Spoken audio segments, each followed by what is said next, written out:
Take a look at how the boats are lining up. All important, trying to grab those opening lanes. Miss Budweiser's been very good at getting the inside lane through the first 4 races, but not the case here. Well, Mark Webber is a master at getting the inside, and he puts the York DYC boat in there in lane 1. Bud will be out in lane 2 as they swing around to come down for the start. Mark Tate will be in lane 3. Oh, the Bud and the Freddy's Club Chrysler Jeep boat got very close together there. This is before the start, but now they're running down to start, and it's going to be Mark Webber, the early leader. He's right on time, and he's making a great start in the York Heating and Air Detroit Yacht Club boat, the yellow one on the inside. We're talking about how that start is all important and how tight that turn was, and may have been some contact there for Miss Budweiser. We'll have to wait and see what the officials are going to rule.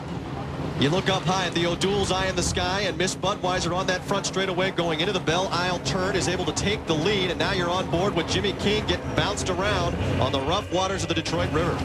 Jimmy King, one of our ace cameramen, going where our other guys certainly wouldn't want to. Now, up the back straightaway for the first of 3 times, and we have a great boat race because Mark Webber and the York International Detroit Yacht Club yellow boat are pulling alongside Miss Budweiser, and he does have the inside. Now, watch as they accelerate. Right around 200 miles per hour, the Bud got a little loose there.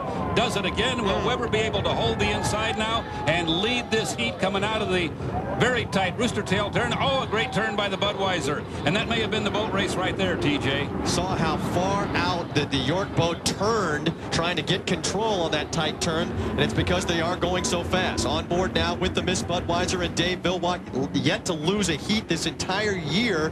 The perfect streak still intact. They are out in front.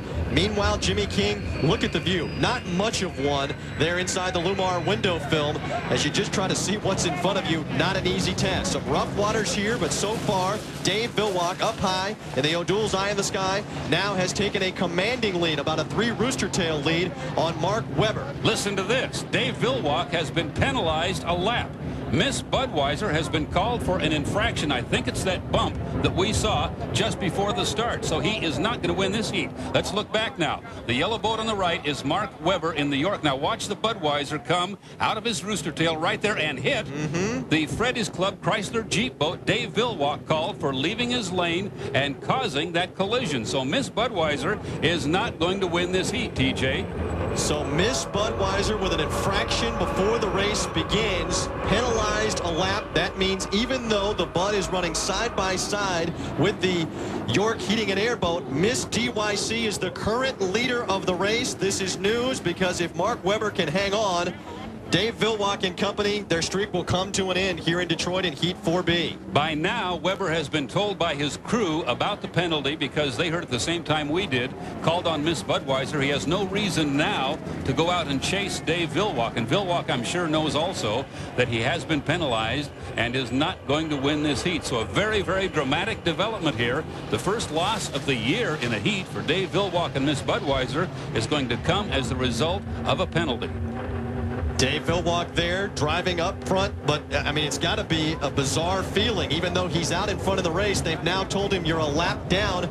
Not a position they have been familiar with at all so far this season. Their first penalty of the year, and it's going to cost them here in this heat. Meantime, Mark Webber, who won all 3 heats that he ran in Evansville despite some mechanical problems, he's going to be the great beneficiary here in Detroit, coming around that narrow turn and back down the front straightaway. Still running on the inside and getting into the wake of Miss Budweiser. Now he'll swing to the outside and look for a little bit smoother water as he comes down to take the checkered flag. And Mark Webber in the York Heating and Air Detroit Yacht Club will win Heat 4B. So a surprise here. The streak is over. The Budweiser team had not lost a heat, a final, nothing. Coming into Detroit, they won the first 3 heats today, but now a lap penalty cost them, knocks them all the way down to 5th place. The Miss Chrysler Jeep coming in 2nd, Vacationville.com, piston-powered boat 3rd, and that's also going to mean big news, too, in the points standings, with Miss Budweiser not getting as many maybe as they thought they were going to get. Dave, can you tell us what happened? Well, it looked like Mark slid out just a little bit when he turned, and Tate was coming in a little bit, and I was a sandwich, but they called me for it. So, but we're going to get called with whether anytime we're close to the scene of the accident. We've been so successful lately, so that's okay. Any thought on that ending the streak? That's the first loss of the year. If this does stand up. Well, that's the way it goes. You know, we're just racing as hard as we can. Luckily, the boat's still in one piece. Say something about the conditions here as the afternoon has gone on. Has it gotten rougher? Yeah, it is getting rougher, but we'll deal with it. Thank you. Thanks.